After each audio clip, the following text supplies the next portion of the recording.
experience? Akong na-agian diri is barangay elections man last year. Last year na barangay October elections. 25. Okay. So yun, linaw na sad. Oo. Mga buta na kung mga tao diri. Sa mga buutan ng taga-Palawan. Mga buutan. Okay.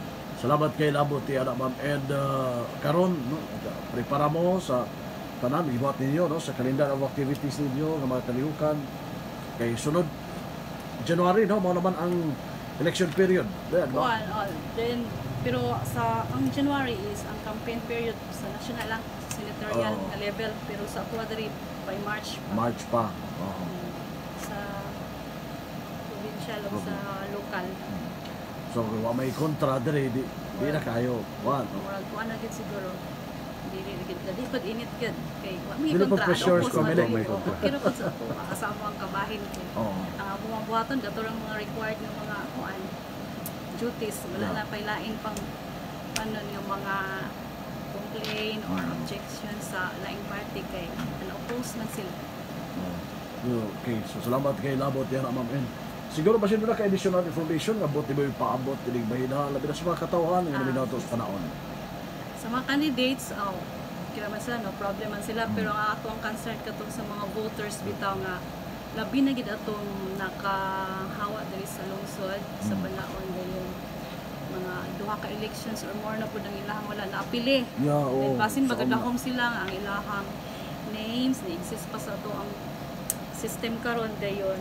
Kung naa sila pagduda or mga pangutana mo anhi lang diretso sa amo ang buhatan aron ma-explain nganong sa status or kung saan na ilahang registration record kay. Oo, importante biya kayo no? Wala sila, na-deleted na namo sila. Doon sa na siya?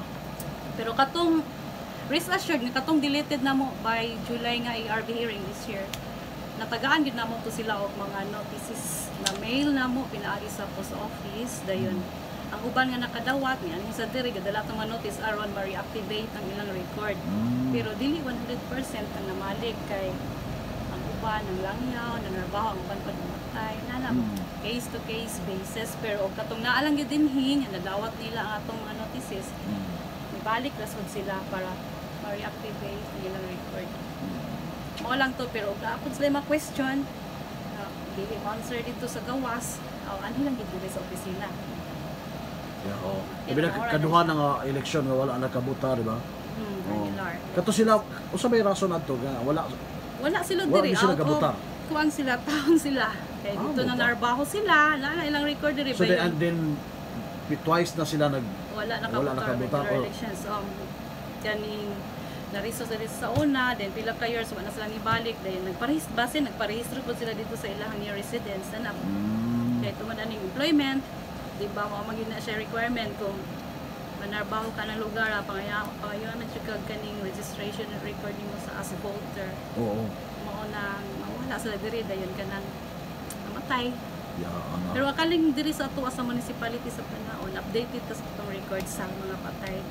Kay nangayo din sa ila og listahan para amo ma-delete. Gawas lang atong taga diri nga voter siya, dayon wala siya namatay diri sa municipality sa ato pa di siya mabahas ato ang LCR. Di gid na mo to siya mabawaan pero murag na ay ko ng Manila ana nga kining na siguro ko na natubag dayon. Mora to siya. Duha ka cases out of town day namatay. So motoy na padaan ninyo. Motoy. Katong namatay wala dili na gito siya mapadadaan. For reactivation ang katurang deleted. Due to failure to vote twice. Mao na to among gipadadaan o mga notices nga gi-post na mo sa bulletin board. Dayon ang among gibuhat aron ma-notify gid sila dili sila ka reklamo. Naghatag pud may mga copies sa by barangay nga mga tuan kay katong nag-register mi sa kuan mga barangay kadala pud may listahan. Okay, so mas receipt sa ato pa notified gid sila pero wag gid sila kaaniya wala na tayo mahimo sa karon nga period kay human naman pero mas maayo og dunay mga pangutana about sila so ma-update sila like for example mga ang record nila no nag-usab na ilang from single to married na sila no di na ba na siya kayo kabalakan isa po na siya sa atong gidawat nga mga application kaning change or correction of name or entry sa case na kanang single ang babae kaninyo pagkakaroon yung record is single mo ani siya atong mga panahon na sa registration period para magdala siya og proof atong iyahang PSA nga certificate of marriage para atong ma-change. Oo. Pero kinahanglan gyud nga iyang applyan anihan gyud niya. Kay bisan pag pila ka tuig na siyang naminyo niya, wala siya nag-mind nga ani diri para Change sa apply iyang. ang iyang mabutaran, ang iyang pangitaon nga ngalan katong yung Ito yung previous pagkadaka. iya pag yung diri diri pagkadarat. Kabutar gyapon siya pero ang labing maayo ang among advice after sa election kung mag-resume na pud ato ang registration, mahigit siya para mag-change sa iyahang record. Dala siya og documents as proof. I see. Okay, so salamat kay Labot yan naman. And sa mga pagpaklaro, no? And siguro thank you no sa iyon sa nakauban ka namo dili nga bayo.